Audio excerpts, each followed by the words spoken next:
Hello class, आज हम discuss करने वाले हैं इलेक्ट्रिसिटी चैप्टर के न्यूमेरिकल। आज हमारा पहला न्यूमेरिकल है और यहाँ पर हम टाइप ऑफ न्यूमेरिकल डिस्कस करने वाले हैं। आज पहली टाइप का न्यूमेरिकल है जो कि ओम्स लॉ पे बेस्ड है और यहाँ पर आप देख पा रहे हैं कि रेजिस्टेंसेस 2, 3, 5 ये ओम्स हैं जो कि सीरीज में कनेक्टेड हैं, ठीक है।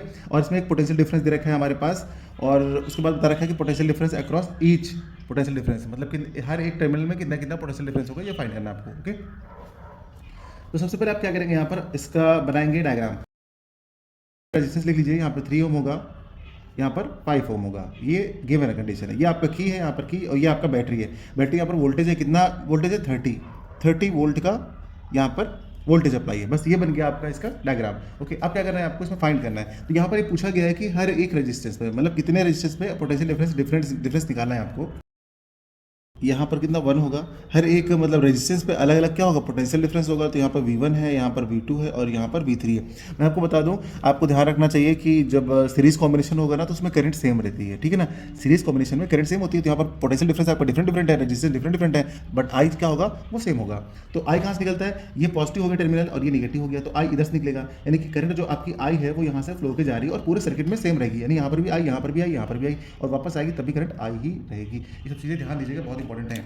अब यहाँ पर बात करते हैं कि सबसे पहले हम लोग को करंट निकालना होगा। तो टोटल रेजिस्टेंस कितना होगा, टोटल रेजिस्टेंस आपका हो जाएगा सीरीज कॉम्बिनेशन से। तो आप यहाँ पर निकालेंगे इक्विवेलेंट रेजिस्टेंस, यानी कि आपका जो इक्विवेलेंट रेजिस्टेंस होगा इन सीरीज में आप निकालेंगे RS करके। टोटल कितना आ जाएगा 2, 3, 5, तो ये आपका हो जाएगा 5, 10, यानी 10 ओम आ जाएगा आपको टोटल रेजिस्टेंस है। इक्विवेलेंट रेजिस्टेंस को हमने RS यानी सीरीज का रेजिस्टेंस जो है इक्विवेलेंट ऐसे दिखाते हैं, तो हमने यहाँ पर निकाल लिया। अब आपको क्या वोल्ट दे रखा है, यहाँ पर पोटेंशियल डिफरेंस आपको दे रखा है, पोटेंशियल डिफरेंस बता रखा है कितना है, ये है आपका 30, ठीक। और इसको किससे दिखाते हैं, इसको 20 दिखाते हैं, ओके। अगर इसको 20 इंडिकेट करते हैं यहाँ पर, तो अब हमारे पास क्या होने वाला है, निकालेंगे करंट। करंट किससे निकालेंगे, ओम्स लॉ से। ओम्स लॉ क्या होता है, V = IR। यहाँ पर हम क्या पुट करेंगे, V की वैल्यू पता है और R की वैल्यू पता है, I निकल आएगा। तो इससे हम निकालेंगे I की वैल्यू, तो I निकलेगा हमारा कितना हो जाएगा, V कितना रखेंगे आप 30, R आपका कितना है 10, तो यहाँ पे कैलकुलेट करने के बाद आपके पास निकलेगा 3 एम्पियर। तो आपके पास 3 एम्पियर की करंट निकल गई। I कितना निकल के आ गया, 3 निकल के आ गया। अब हम निकालेंगे कि हर एक जो आपका रेजिस्टेंस है उसमें कितना कितना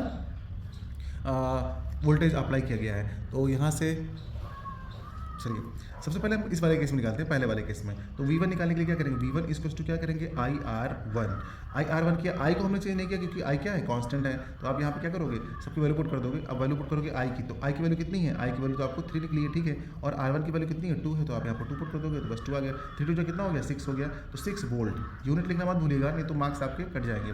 बस V1 की वैल्यू इतनी आ गई। V2 कितना निकालेंगे हम लोग, यहाँ पर सिमिलरली निकाल लेते हैं। V2 = कितना हो जाएगा, IR2।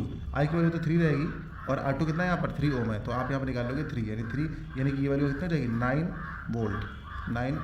V2 आ गया 9 वोल्ट। अब निकालेंगे इसी तरह के हम क्या, V3 निकालेंगे। तो V3 कितना हो जाएगा हमारा, IR3। तो I की वैल्यू कितनी रहेगी, 3। I आपका सबके लिए सेम रहेगा और R3 कितना है, 5 है, तो आप यहाँ पे 5 नोट करेंगे और उसके बाद यहाँ पे इसका मल्टीप्लाई कर लेंगे तो आएगा 15 वोल्ट। इस तरीके से हमने फाइंड कर लिया है पोटेंशियल डिफरेंस जो है हर एक रेजिस्टेंस में कितना कितना आएगा। तो ये सारी वैल्यूज़ हमें मिल चुकी हैं। बस इसी तरीके से आपको सॉल्व करना है। ये हमारा टाइप 1 था। उम्मीद करता हूँ ये क्वेश्चन समझ में आएगा।